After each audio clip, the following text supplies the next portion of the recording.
Everyone, welcome to my channel. ఈరోజు మన recipe అధిక బరువుతో బాధపడుతున్న వారు, షుగర్తో బాధపడుతున్న వారు ఎక్కువ కష్టపడకుండా అప్పటికప్పుడు అంటే ఇన్స్టెంట్గాను బియ్యము, వంట సోడా, పిండిని పులియబెట్టడం ఇటువంటి ఏమీ లేకుండా చాలా ఈజీగా చేసుకునేటువంటి ఇన్స్టెంట్ ప్రోటీన్ రిచ్ దోశను ఈ వీడియోలో మీతో షేర్ చేసుకోబోతున్నానండి.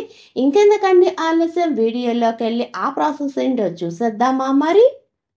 ముందుగా ఒక బౌల్ తీసుకొని దీనిలోకి హాఫ్ కప్ పెసర్లు, హాఫ్ కప్ తెల్ల శనగలు, మీకు కావాలంటే నల్ల శనగలైనా తీసుకోవచ్చండి, హాఫ్ కప్ మినప్పప్పు, హాఫ్ కప్ ఎర్ర బొబ్బర్లు, మీకు కావాలంటే తెల్లవి తీసుకోవచ్చు బొబ్బర్లు, కానీ ఎర్ర బొబ్బర్లు అయితే హెల్త్కి చాలా బెనిఫిట్స్ ఎక్కువ ఉంటాయండి, హాఫ్ టీ స్పూన్ మెంతులు.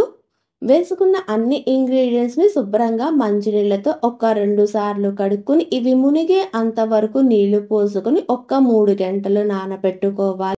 వేరొక బౌల్ తీసుకొని దీనిలోకి 1 కప్ కొర్రల్ని వేసుకొని మంచినీళ్ళతో శుభ్రంగా 2-3 సార్లు కడుక్కొని ఇవి మునిగే అంతవరకు నీళ్లు పోసుకొని మూత పెట్టుకొని వీటిని కూడా 3 గంటలు నానబెట్టుకోవాలండి. తర్వాత వేరొక మిక్సీ జార్ తీసుకొని దానిలోకి మనం ముందుగా నానబెట్టుకున్నటువంటి పెసర్లు, బొబ్బర్లు ఇవన్నీ ఉన్నాయి కదండి, వీటన్నిటిని ఈ మిక్సీ జార్లోకి వేసుకొని తర్వాత దీనిలోకి మనం నానబెట్టుకున్నటువంటి కొర్రలను కూడా వేసుకొని దీనిలోకి శుభ్రం చేసుకున్నటువంటి 1 ఇంచ్ అల్లం, ఒక రెమ్మ కరివేపాకు, 1 టీ స్పూన్ మిరియాలు, నలగడానికి సరిపడా వాటర్ని యాడ్ చేసుకుని ఫైన్ పేస్ట్గా చేసుకుని ఒక బౌల్లోకి ట్రాన్స్ఫర్ చేసుకోవాలండి.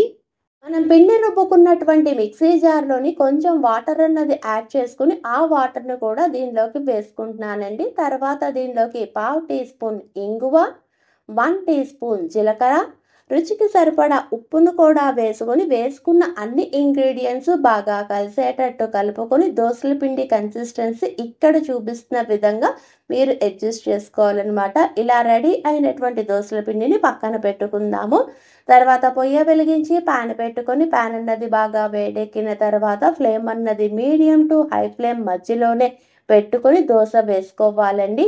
ఇలా వేసుకున్న దోశ చుట్టూరుగా కొంచెం ఆయిల్ అన్నది స్ప్రెడ్ చేసుకొని దోశ బాగా వేగిన తర్వాత దీన్ని ఫ్లిప్ చేసుకొని మళ్ళీ దీని చుట్టూరుగా కొంచెం ఆయిల్ అన్నది స్ప్రెడ్ చేసుకొని జస్ట్ 30 సెకండ్స్ మాత్రమే ఉంచుకొని దోశని ఫ్లిప్ చేసుకోవాలండి.